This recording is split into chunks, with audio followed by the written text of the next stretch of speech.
दोस्तों तव्हांजो या तव्हांजे कंहिं दोस्त जो व्हाट्सएप अकाउंट बैन थी वियो आहे? जेकॾहिं हा, त अॼु जी ही वीडियो तव्हांजे लाइ आहे। अस्सलाम वालेकुम दोस्तों, आउं आहियां महबूब उमर जो ऐं अचो त शुरूआत कयूं।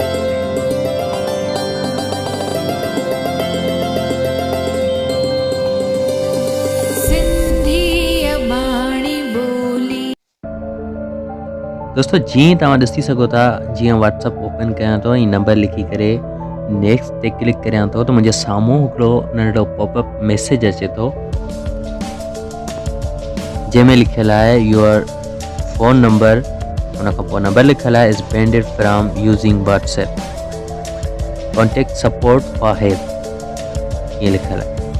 हाणे ॿ ऑप्शन मिलंदा, हिकिड़ो सपोर्ट जो ऐं ॿियो कैंसिल जो। जीअं सपोर्ट ते क्लिक कंदुसि ऐं हिते मूंखे कुझु लिखिणो आहे। छा लिखिणो आहे?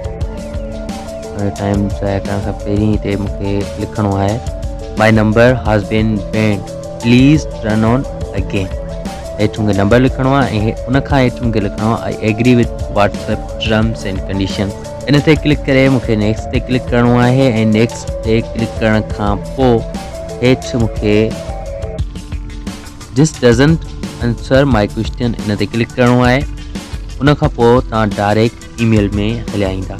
दोस्तों यादि रहे त तव्हां जेकॾहिं सिर्फ़ु व्हाट्सएप जो ई पैकेज आहे त तव्हां ईमेल खे नथा हलाए सघो।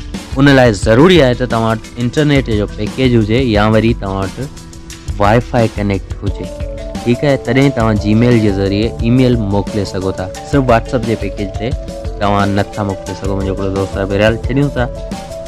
तव्हां ईमेल ते अचो ऐं हिते तव्हां पंहिंजी ईमेल सां लॉगिन थियो, जेकॾहिं लॉगिन न आहियो त। जेकॾहिं तव्हां वटि ईमेल न आहे त ईमेल ठाहे वठो, हुन में को टाइम कोन लॻंदो आहे। न दोस्त जी ईमेल न आहे ठहियल, बहरहाल ईमेल पासवर्ड सभु कुझु लॻाइण खां बाद में जीअं तव्हां साइन इन कंदो, दोस्तों ईमेल लॻाइण खां बाद में तव्हां जीअं हिते क्लिक कंदो तव्हां ॾिसी सघो था त इहो ज़िप फाइल अची वियो आहे ऐं मथे जेको कुझु मूं लिखियो हुते उहो सभु कुझु लिखिजी वियो आहे। मथे जेको तीर जो बटण आहे इन ते क्लिक करे इन ईमेल खे मोकिलियो ऐं ॾिसी सघो था त ईमेल सेंडिंग ऐं सेंड थी चुकी आहे। उन खां पोइ तव्हांखे कुझु देरि ताईं वेट करिणो आहे जेसि ताईं ईमेल जो जवाबु अचे। दोस्तों इहो जवाबु अची चुको आहे ऐं इन जवाब में लिखियलु आहे थैंक्स फॉर योर मैसेज। हेठि लिखियलु आहे we understand you are currently unable to access WhatsApp and are working diligently to answer your request. We appreciate your parents and will get back to you as soon as possible।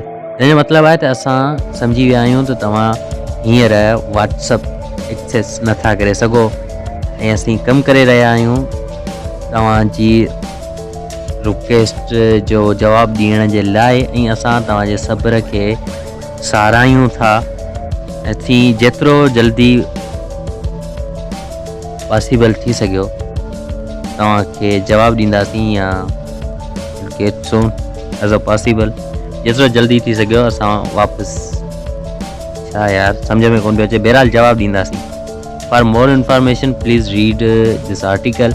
ऐं article आहे उन बाबति आउं अॻे video ठाहे चुको आहियां जेको हिन आर्टिकल जे मथां आहे मुकमल, ऐं उहा वीडियो तव्हां ज़रूरु ॾिसो जीअं तव्हांजो अकाउंट बि कॾहिं बैन न थिए। हिन जो असुलु कारण इहो आहे जो तव्हांजो व्हाट्सएप असल में बैन छाजे करे थियो आहे उन जो कारण ॼाणण जे लाइ तव्हां हीअ वीडियो ज़रूरु ॾिसिजो, जेके मथे आई बटन में बि आहे ऐं एंड स्क्रीन ते बि मिली वेंदी। ओके दोस्तों, हीअ हुई अॼु जी वीडियो। उमेद आहे तव्हांखे ज़रूरु पसंदि आई हूंदी। वधीक इन वीडियोज़ जे लाइ मुंहिंजे चैनल खे सब्सक्राइब कयो। को बि सुवाल आहे कमेंट में लिखो। हिन वीडियो खे अञा ताईं तव्हां लाइक न कयो, लाइक करे उन्हनि सभिनी दोस्तनि सां शेयर कयो जिन दोस्तनि या उन्हनि जा पंहिंजा व्हाट्सएप अकाउंट बैन थी चुका आहिनि। आउं मिलां थो तव्हां सां अॻी वीडियो में, तेसीं ताईं ईंदा इजाज़त। अल्लाह हाफ़िज़, गुड बाय।